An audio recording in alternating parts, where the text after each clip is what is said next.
Hey everybody, welcome back to a brand new Destiny 2 Hunter build on the channel. So today we're looking at this brand new Prismatic Hunter build that I think works perfectly with the brand new exotic cloak that you can get from the 2-player activity. Now, we do have a video on the channel that shows a warlock build with the brand new exotic class item that you can get. Honestly, it's a really good video if you really like using warlock, and I would suggest using that. There's also tons of other builds if you really want to get a different style of build, because with this brand new exotic class item, there are so many different builds you can try out with solar, with strand, with arc, with basically all the other subclasses in the game using the new prismatic subclass, which is really awesome. Now for this build, I would actually recommend 2 exotic perks. So the first one, which I think we got in my 3rd time running through the actual encounter, was the Spear of Caliban. So your powered melee final blows trigger ignition. Now the second perk I would recommend probably going for is the Spirit of Syntheseps. Comes from the Titan arm piece Syntheseps,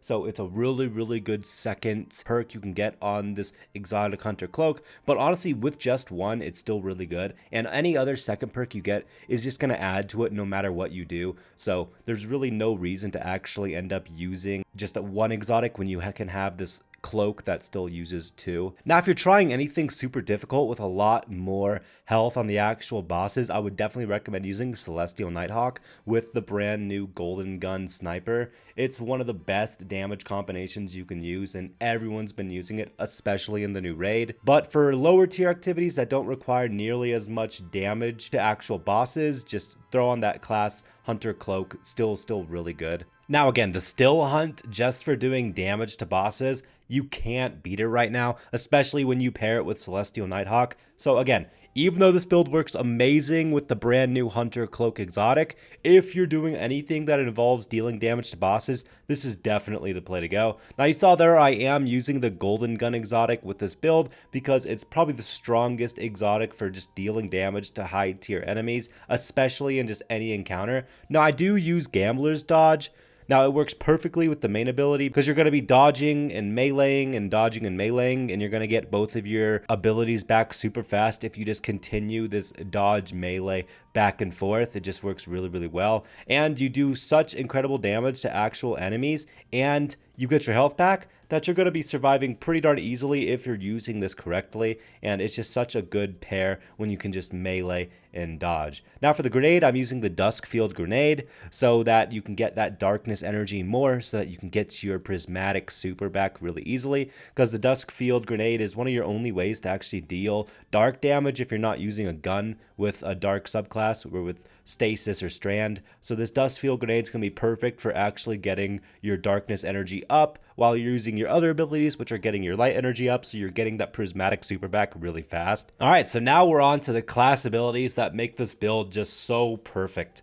Now the first one we use is of course Stylus Executioner. So defeating a target affected by any elemental debuff grants invisibility and true sight. And secondly, we use Winter's Shroud. So when you dodge near an enemy, you'll freeze them, which of course when you freeze them, it debuffs them. And when you debuff them and you actually use your just normal powered melee, just meleeing them normal, means you get invisibility. So as long as you're dodging, meleeing, you're going to be invisible for basically half the time you're killing enemies, meaning they're not going to be shooting at you, meaning you're going to be able to get a free melee on any single ad that you melee when you're invisible. So you're not going to be getting that much incoming damage because you're going to be invisible for so darn long. Now you can switch out Facet of Ruin with Facet of Command depending on if you decide to use Celestial Nighthawk or the exotic cloak. Now with Facet of Ruin, you increase the size and damage of the burst when you shatter a stasis crystal or frozen target, and increase the area effect of solar ignitions. Now remember, you are freezing enemies every time you dodge 1 to 2 times around them.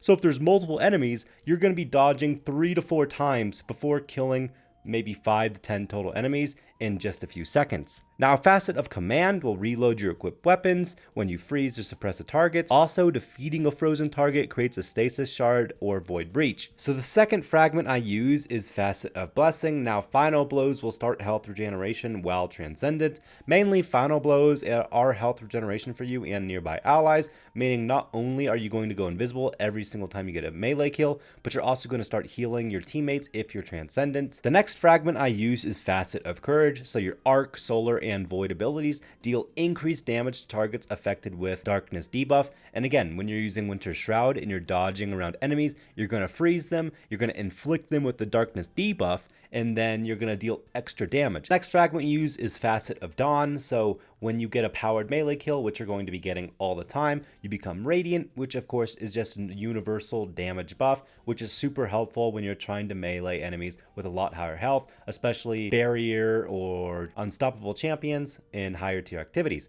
Lastly, we're using Facet Protection. So while surrounded by combatants, you take less damage. So since you're going to be surrounded by combatants, probably a lot since you're going to be right in their faces meleeing them, it's just super helpful for actually staying alive. So now we're on to the actual armor mods. So first on is hands-on, gain bonus super energy on melee kills. Dynamo, reduce the super cooldown when using your class ability in your targets. Remember, you're going to be meleeing enemies, you're going to be dodging, meaning you're going to be getting your super back relatively fast. And in higher tier activities, when bosses have a lot more health, you're going to want to be using that golden gun super. Next, we use heavy-handed. Your powered melee final blows will generate orbs of power, and since you're going to be getting a lot of powered melee kills, you're going to be generating a ton of orbs of power.